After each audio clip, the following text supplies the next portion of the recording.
Good evening, I'm Devin Feely. Your stories tonight on the Primetime Edition. What do we want? When do we want it? Now!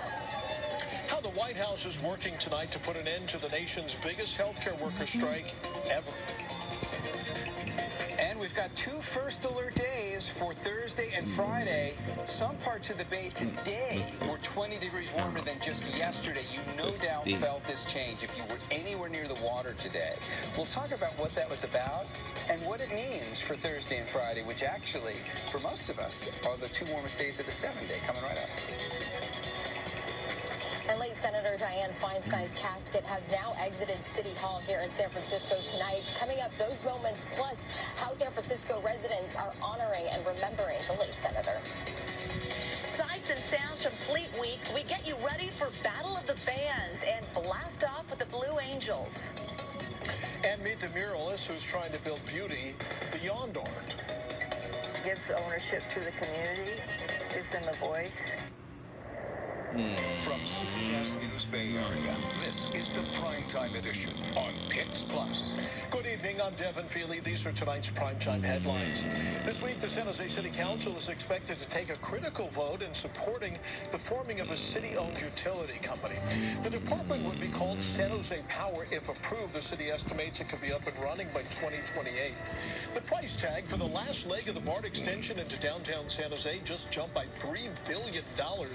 The Valley Transportation Authority now estimates that the total cost of the project could be upwards of $12 billion. The transit agency is blaming inflation and rising labor costs for the cost overruns. It's also going to take a bit longer to build and is now scheduled to open in 2036.